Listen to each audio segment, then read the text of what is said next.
አሰላሙ አለይኩም ወራህመቱላሂ ወበረካቱ የተወደዳችሁ እንዴት ቆያችሁን የጥቅምት 3 2018 ዓመተ ልደት ሚንበር ኸበር ጀመረ የዕለቱ ሚንበር ኸበር እየመራው ፋይዛ መሐመድ ከናንተ ከተመልካቾች ጋር ቆያለሁ እስከ ፍጻሜው አብራችሁን እንድትዘልቁ በአክብሮት እየጋበዝኩ ለዕለቱ ከያዝናቸው ጉዳዮች መካከል አበይቱን አስቀድማለሁ መንግስት የመካነ ሰላም ጥቃት አድራሾችን ተከታትሎ የደረሰበትን እንዲያሳውቅ የጠቅላይ ምክር ቤቱ ፕሬዝዳንት ጠየቁ። በልዩ ልዩ ሙያዎች የላቀ አስተዋጽኦ ላበረከቱ እውቅና ይሰጣል የተባለው የኢትዮጵያ ሙስሊም አዋርድ ሊካሄድ ነው። ዓለም አቀፍ የፍልስጤም ሀገረ መንግስት እንዲቋቋም የሚጠይቁ ሁለት አባላት ትራምፕ በእስራኤል ፓርላማ ያደረጉትን ንግግር አቋረጡ የሚሉት የሚንበር ኸበር አበይት ጉዳዮች ናቸው። አብራችሁን እንድትቆዩ በድጋሚ እየጋበዝን ወደ ቀዳሚው ኸበር አልፋለሁ።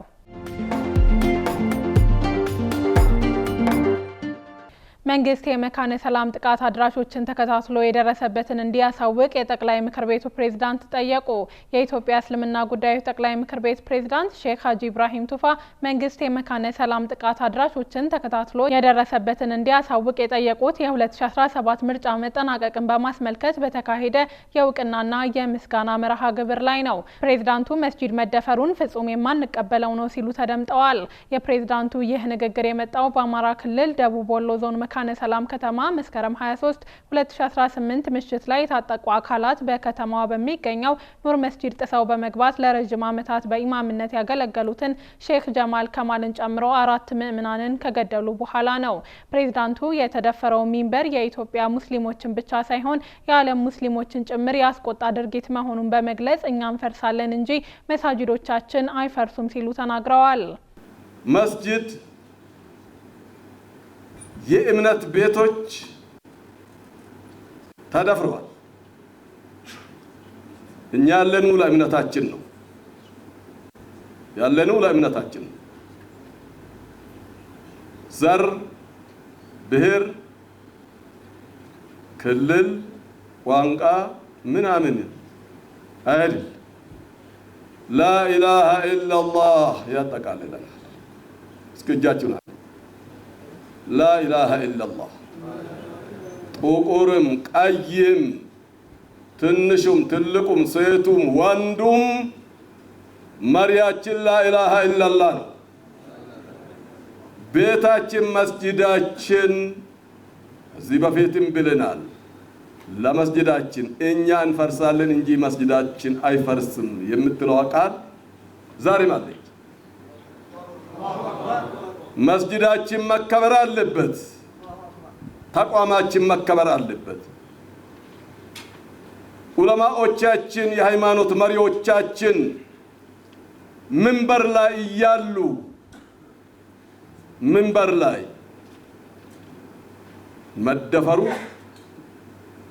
እጅግ በጣም ኢትዮጵያ እስልምና ጉዳዮች ጠቅላይ ምክር ቤት ብቻ ሳይሆን እንደ ኢትዮጵያ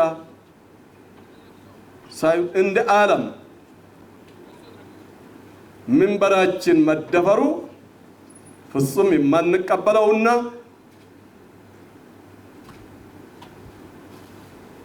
የማናግዘው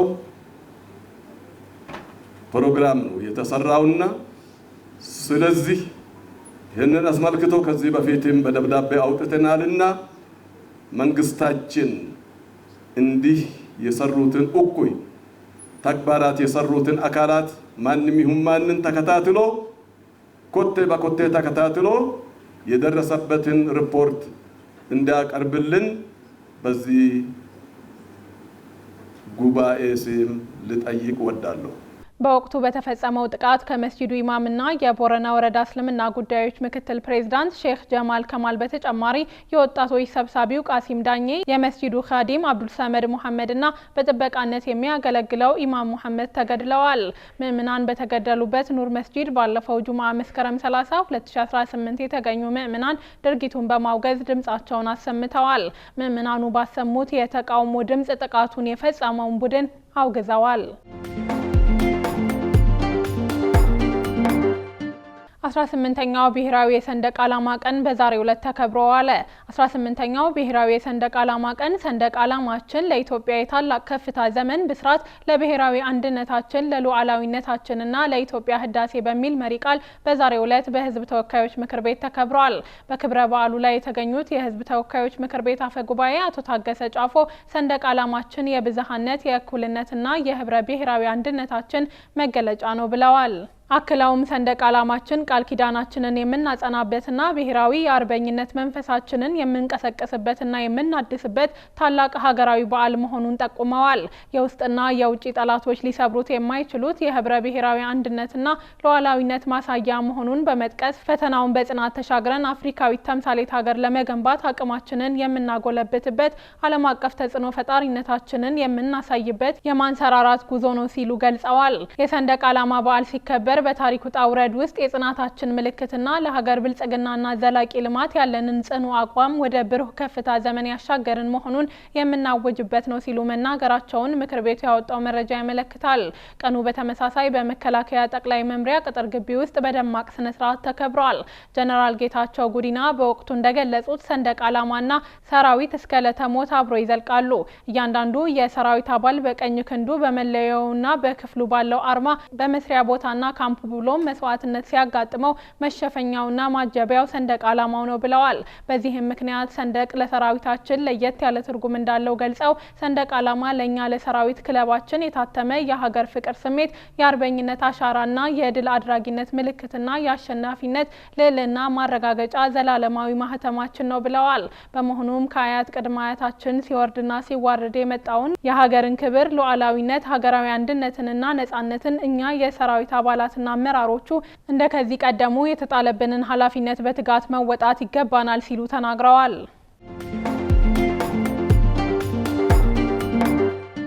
በልዩ ልዩ ሙያዎች የላቀ አስተዋጽኦ ላበረከቱ እውቅና ይሰጣል የተባለው የኢትዮጵያ ሙስሊም አዋርድ ሊካሄድ ነው። በኢስላማዊ ሴት ኢትዮጵያዊ መልክ በሚል መሪ ቃል በኢትዮጵያ ለመጀመሪያ ጊዜ ይካሄዳል የተባለው የኢትዮጵያ ሙስሊም አዋርድ በታህሳስ ወር እንደሚከናወን አዘጋጆቹ ዛሬ ሰኞ ጥቅምት 3 2018 በአያ ሆቴል በሰጡት መግለጫ ይፋ አድርገዋል። አዳዲስ መልቲሚዲያ ከኮማንደር ሚዲያና ኮሚኒኬሽን ጋር በመተባበር ይዘጋጃል የተባለው የሽልማት ስነ ስርዓት ከ20 በላይ ዘርፎች ላይ እውቅና እንደሚሰጥ ከአዘጋጆቹ መካከል አንደኛው የሆነው ጋዜጠኛ ሀሰን አብራር ለሚንበር ቲቪ ተናግሯል። በዘርፍ ደረጃ እንግዲህ በተቻለ መጠን ሰፋ ለማድረግና አካታች እንዲሆን አስበናል። በጣም በርካታ የሙስሊም ባለሙያዎች አሉ ሀገራችን ላይ። ለመጀመሪያ ጊዜ ሲሆን እንግዲህ ለማዳረስ ምን ሞክራቸው አሉ። በአጠቃላይ ወደ 25 ዘርፎች ናቸው አሁን የያዝናቸው። ከነዛ መካከል እንግዲህ 5 የሚደርሱት እውቅና ብቻ የሚሰጣቸው ናቸው። እሱም ወደ ኋላ መለስ ብለን በኢትዮጵያ እስልምናን ስንመለከት በጣም ከፍ ያለ አስተዋጽኦ አላቸው ብለን የምናስባቸውን መምህራኖቻችንን፣ ተጽዕኖ ፈጣሪ ሰዎቻችንን ማመስገንም ማክበርም ስለሚገባ ለእነሱ እውቅና ለመስጠት ቢያንስ 5 ዘርፎችን ማካተት አለበት ብለን 5 ዘርፎች በእውቅና ብቻ የሚደረጉ አሉ። የተቀሩት 20 ዘርፎች ግን ውድድር የሚካሄድባቸው ናቸው። እንግዲህ እጩዎች በተለያየ መንገድ ይሰበሰባሉ። ይህን ለማድረግ ደግሞ በፕላትፎርም ደረጃ ያሰብናቸውና ያዘጋጀናቸው ፕላትፎርሞች አሉ። እንደ አዘጋጆቹ ከሆነ የሽልማቱ ዓላማ በማህበራዊ በኢኮኖሚያዊና በሌሎችም ዘርፎች የላቀ አስተዋጽኦ ላበረከቱ እውቅና በመስጠት የመልካም ስራ ባህልን ማዳበርና ለቀጣዩ ትውልድ በኢስላማዊ ሴት የታነጹና አርአያ የሚሆኑ የልህቀት ተምሳሌቶችን ወደፊት እንዲወጡ ማድረግ ነው። ህብረተሰቡ ብቁ ናቸው የሚላቸውን ግለሰቦችና ተቋማት ከዛሬ ጥቅምት 3 2018 ጀምሮ ለ21 ተከታታይ ቀናት በተዘጋጁ አማራጮች ማቅረብ እንደሚችል አዘጋጆቹ ገልጸዋል። ዝግጅቱ መልካም ስነ ምግባርን የሚያስፋፋ በትውልድ ላይ ደግሞ በጎ ተጽዕኖን የሚያሳድሩ ኢስላማዊ ኢትዮጵያዊ እሴቶችን የሚያጎለብት ግለሰብም ተቋምም ስራዎች እንዲሁ ለክብርና እውቅና ለሽልማትም ይበቃሉ። በቀጣይነት ደግሞ የሽልማት ዘርፎቹን አነብላችኋለሁ። ከ20 በላይ ዘርፎች አሉ። ለጊዜው ለመጀመሪያ ጊዜ ለማካሄድ ስናስብ የያዝናቸው። በውድድሩ እንግዲህ በሁለት መንገድ የሚከናወን ነው። አንደኛው በቀጥታ እውቅና የሚሰጣቸው ብቻ ይገኛሉ። ሌሎቹ ደግሞ 20 የሚደርሱት ዘርፎች ተወዳድረው ድምፅ እየተሰጣቸው በዳኞችም በሌሎች ደግሞ ታዳሚዎች እንዲሁ እውቅና እየተሰጠ የሚቀጥል ነው የሚሆነው። ዝርዝሮቹን የዓመቱ ምርጥ ሙስሊም ጋዜጠኛ ወንድ ሴት ውድድር ውስጥ ይገባሉ።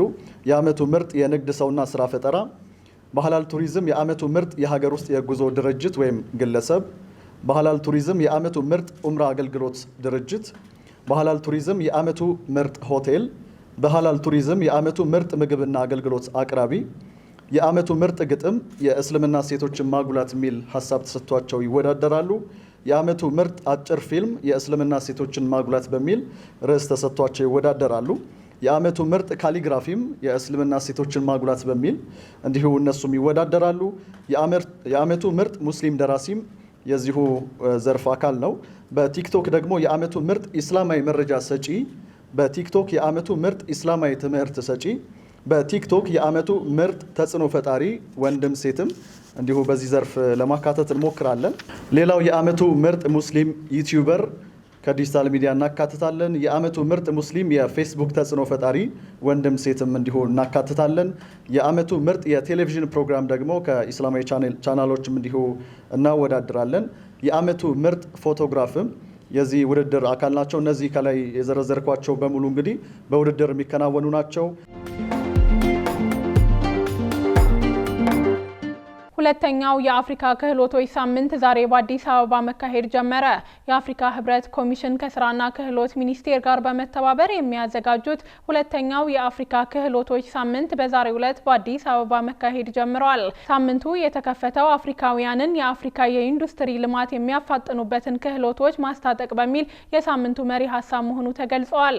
የአህጉሪቷን የክህሎት ተደራሽነት ማሳደግ፣ የኢንዱስትሪ ተወዳዳሪነትን ማሳደግ፣ የስራ ዕድል ፈጠራ ማበረታታትና ዘላቂ ልማትን ማረጋገጥ ላይ የጋራ ትብብር ማጠናከር የእውነቱ አበይት ትኩረት እንደሚሆንም አፍሪካ ህብረት አስታውቋል።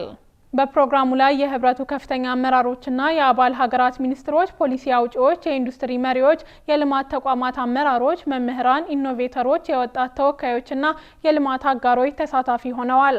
የአፍሪካ ክህሎቶች ሳምንት እስከ ጥቅምት 7 2018 ድረስ ይቆያል ተብሏል። የአፍሪካ ክህሎትን ከፍተን መሙላት፣ የአፍሪካ አህጉራዊ ነጻ የንግድ ቀጠና ለክህሎት ልማት መጠቀምና በአጀንዳ 2063 አማካኝነት ሁሉን አቀፍ የኢኮኖሚ እድገትን ማረጋገጥ ላይ ውይይት መደረጉም ተመላክቷል። በተያዘው ሳምንት የሚኒስትሮችና የግሉ ዘርፍ የምክክር መድረኮች፣ የክህሎት አውደ ርዕዮችና የገበያ ትስስር ሁነቶች እንዲሁም የወጣቶችና የስራ ፈጣሪዎች ፎረም እንደሚካሄድ ከአፍሪካ ህብረት የተገኘውን መረጃ ጠቅሶ የዘገበው የኢትዮጵያ ዜና አገልግሎት ነው። የተወደዳችሁ አሁንም የተከታተላችሁ የምትገኙት ሚንበር ኸበርን ነው። አብራችሁን ስላላችሁ ደስ ይለናል። ለሚንበር ኸበር ጥቆማ ወይም ማስተያየት ካላችሁ በአጭር የስልክ ቁጥር 9282 ላይ ብትልኩልን አጣርተን መልሰን ለእናንተው እናቀርባለን። የሚቀናችሁ ማህበራዊ ሚዲያ ከሆነ በሁሉም አማራጮች @ሚንበር ቲቪ ብላችሁ ብትፈልጉን ታገኙናላችሁ። ድረገጻችንን www.minbertv.com ብትጎበኙ ደግሞ አዳዲስ መረጃ ታገኛላችሁ። ምናልባት ሚንበር ኸበርን በቴሌቪዥን መመልከት የማይችሉበት አጋጣሚ ከተፈጠረም በአዲሱ የሚንበር ኸበር የዩቲዩብ ቻናል ማግኘት እንደሚቻል ለማሳወቅ እንወዳለን። አሁን ደግሞ የዕለቱን አብይ ጉዳይ እናስታውሳችሁና እንመለስ። መንግስት የመካነ ሰላም ጥቃት አድራሾችን ተከታትሎ የደረሰበትን እንዲያሳውቅ የጠቅላይ ምክር ቤቱ ፕሬዝዳንት ጠየቁ። ከቆይታ በኋላ የፍልስጤም ሀገረ መንግስት እንዲቋቋም የሚጠይቁ ሁለት አባላት ትራምፕ በእስራኤል ፓርላማ ያደረጉትን ንግግር አቋርጠዋል። እንመለስበታለን። ይጠብቁን። ቻይና ለትራምፕ የታሪፍ ዛቻ ምላሽ የሚሆን የአጸፋ እርምጃ ማዘጋጀቷን አስታወቀች። የቻይና መንግስት ፕሬዝዳንት ዶናልድ ትራምፕ ከቤጂንግ ወደ ዋሽንግተን በሚገቡ ምርቶች ላይ 100% ቀረጥ ለመጣል መዛታቸውን ግልጽ ያለ የአድሏዊነት ምሳሌ ነው በማለት ተችቷል። አሜሪካ ይህንን ዛቻዋን ተፈጻሚ ማድረግ የምትጀምር ከሆነ ቻይና በምላሹ የምትወስደውን የአጸፋ እርምጃ እንዳዘጋጀች የሀገሪቱ ንግድ ሚኒስቴር መስሪያ ቤት ቃል አቀባይ ተናግረዋል። የአጸፋ እርምጃው ምን አይነት ሊሆን እንደሚችል ግን አልተገለጸም። ቃል አቀባዩ አክለውም ቻይና ከአሜሪካ ጋር የንግድ ጦርነት ቢጀምር ሊያመጣ ስለሚችለው መዘዝ እንደማትፈራ አስታውቀዋል። ፕሬዝዳንት ዶናልድ ትራምፕ ቻይና ላይ ታሪፍ ለመጣል የዛቱት ሀገሪቱ ብርቅዬ የምድር ማዕድናትና ለውጭ ገበያ ማቅረብን በተመለከተ የምትከለክለውን ሕግ በማጥበቋ ነው። ቻይና እጅግ ጠበኛ እየሆነች መጥታለች፣ እንዲሁም መላው ዓለምን እስረኛ አድርጋ ለመያዝ እየሞከረች ነው በማለት ባለፈው ሳምንት አርብ ዕለት ከሰዋል። ትራምፕ በዚህ ወር በቻይና ፕሬዝዳንት ጂ ጂንፒንግ ጋር ይደረጋል ተብሎ የሚጠበቀውን ስብሰባ እንደሚያቋርጡም ዝተዋል። እሁድ ዕለት ግን የአሜሪካ ፕሬዝዳንት አትስጊ ቻይና ሁሉም ደህና ይሆናል በማለት ጽፈዋል። ፕሬዝዳንቱ በማህበራዊ ሚዲያ ገጻቸው ባሰፈሩት ጽሁፍ እጅጉን የተከበሩ ፕሬዝዳንት ጂ መጥፎ ሁኔታ አጋጥሟቸው ነበር። አገሪቱ የኢኮኖሚ ድብርት ውስጥ እንድትገባ አይፈልጉም፣ እኔም አልፈልግም። አሜሪካ ቻይና ማገዝ እንጂ መጉዳት አትፈልግም ብለዋል። ዝርዝር ጉዳዮችን ግን ሳያብራሩ ቀርተዋል። ቢቢሲ እንደዘገበው ትራምፕ አርብ ዕለት ቻይና ላይ ታሪፍ እንደሚጥሉ መናገራቸው በአሜሪካ የፋይናንሻል ማርኬት ላይ ነውጥ አስከትሏል። እንደ S&P 500 ያሉ የአክሲዮን ጠቋሚዎች ከሚያዝያ ወር ወዲህ ትልቅ የተባለውን የ2.7 በመቶ ቅናሽ አሳይተዋል። የፕሬዝዳንቱ አስተያየት ቻይናና አሜሪካ የንግድ ጦርነት ውስጥ ሊገቡ ይችላሉ የሚለውን ስጋት እንደ አዲስ ቀስቅሶታል። ሁለቱ ሀገራት አንዳቸው በሌላኛቸው ምርት ላይ በመቶዎች % የሚቆጠር ታሪፍ ለመጣል ከተዛዛቱ በኋላ ግንቦት ላይ ስምምነት ላይ መድረሳቸው ይታወሳል። በእስራኤል ማጎሪያ ቤቶች የነበሩ 2000 ገደማ ፍልስጤማውያን በዛሬው ዕለት ነጻ ወጡ። በጋዛ ተኩስ አቁም ስምምነት መሰረት ሐማስ በዛሬው ዕለት 7 ምርኮኞችን ለዓለም አቀፍ ቀይ መስቀል ማስረከቡን ተከትሎ 1966 ፍልስጤማውያን ነጻ እንደወጡ ተነግሯል። በጋዛ ተኩስ አቁም ስምምነት መሰረት ሐማስ በዛሬው ዕለት 20 ምርኮኞችን ለዓለም አቀፍ ቀይ መስቀል ማስረከቡን ተከትሎ 1966 ፍልስጤማውያን ነጻ እንደወጡ ተነግረዋል። ይህ የሚደረገው ሐማስ በዛሬው ዕለት አስቀድሞ በህይወት ያሉት 20 ምርኮኞችን ከለቀቀ በኋላ ነው። ምርኮኞቹ ሰኞ ጠዋት የተለቀቁት ለ2 ዓመት ያህል የዘለቀውን ጦርነት ያስቆማል የተባለውና በአሜሪካው ፕሬዝዳንት የቀረበው የሰላም እቅድ በሁለቱም ወገኖች ተቀባይነት ማግኘቱን ተከትሎ ነው። በሁለቱ ወገኖች መካከል የተኩስ አቁም ስምምነት እንዲደረስ ያደረጉት ፕሬዝዳንት ዶናልድ ትራምፕ የታጋቾቹን መለቀቅ አዲስ ጅማሮ ሲሉ ገልጸውታል። የእስራኤል መከላከያ የተለቀቁትን 20 ምርኮኞች ከቀይ መስቀል የተረከበ ሲሆን የተወሰኑት ከቤተሰቦቻቸው ጋር መገናኘታቸውን የሚያሳዩ ምስሎች ወጥተዋል። በስምምነቱ መሰረት ከእስራኤል እስር ቤቶች የተለቀቁ ፍልስጤማውያንን የጫኑ አውቶቡሶችም በእስራኤል ወረራ ስር በሚገኘው ዌስት ባንክ ራማላህ መድረሳቸው ተገልጸዋል። ሐማስ በበኩሉ በህይወት ያሉ ሁሉንም ምርኮኞች ማስረከቡን የገለጸ ሲሆን የ28 ምርኮኞች አስክሬንን በዛሬው ዕለት እንደሚያስረክብ አስታውቋል። የአሜሪካው ፕሬዝዳንት ዶናልድ ትራምፕ የሰላም እቅድ የእስራኤል መንግስትና የሐማስን ይሁንታ ካገኘ በኋላ ፍልስጤማውያን ወደ ፈራረሰው መኖሪያቸው መመለስ ጀምረዋል። እስራኤል 250 ፍልስጤማውያን እስረኞች ከጋዛ የታገቱ 1700 ፍልስጤማውያንንም ትለቃለች መባሉን የዘገበው ቢቢሲ ነው። የፍልስጤም ሀገረ መንግስት እንዲቋቋም የሚጠይቁ 2 አባላት ትራምፕ በእስራኤል ፓርላማ ያደረጉትን ንግግር አቋረጡ። የአሜሪካው ፕሬዝዳንት ዶናልድ ትራምፕ በዛሬው ዕለት በእስራኤል ፓርላማ ያደረጉት የነበረው ንግግር በ2 የፓርላማ አባላት ተስተጓጉሏል። ኦፌር ካሲፍ እና አይማን ኦዴህ የተባሉ 2 የፓርላማ አባላት በጸጥታ አካላት ተጎትተው እንዲወጡ ከመደረጋቸው አስቀድሞ ለፍልስጤም እውቅና ስጡ የሚል ወረቀት ይዘው መታየታቸውን ሚድል ኢስት አይ ዘግቧል። ኦዴህ ከተባረረ በኋላ በኤክስ ገጹ ላይ ባሰፈረው ጽሁፍ ከስፍራው ያባረሩኝ ዓለም አቀፉ ማህበረሰብ የተስማማበትን ቀላል ጥያቄ በማንሳቴ ነው። ይህን ለመረዳት ቀላል ነው። እዚህ ያሉት 2 ህዝቦች ናቸው። ሁለቱም የትም ቦታ መሄድ የማይችሉ ብለዋል። ካሲፍን በተመሳሳይ ወረቀት አንግቦ ነበር። ሁኔታውን በተመለከተ እኛ የመጣ ነው ለማደናቀፍ ሳይሆን ፍትህን ለመጠየቅ ነው። ሁለቱንም የሀገሪቱን ህዝቦች ከጥፋት የሚያድን እውነተኛ ሰላም የሚመጣው የጦርነትና የአፓርታይድ አገዛዝ ሲያበቃና ከእስራኤል ጎን ለጎን የፍልስጤም መንግስት ሲመሰረት ብቻ ነው ሲል በኤክስ ገጹ ላይ ጽፏል። ትራምፕ ሰኞ ዕለት በእስራኤል ፓርላማ ንግግር ያደረጉት 4ኛው የአሜሪካ ፕሬዝዳንት ናቸው። ውድ ተመልካቾች ለዛሬ ያዘጋጀነው የሚንበር ኸበር በዚሁ ተጠናቀቀ። ፋይዛ መሐመድ አብሬያችሁ ቆየሁ። ወሰላሙ አለይኩም ወራህመቱላሂ ወበረካቱ።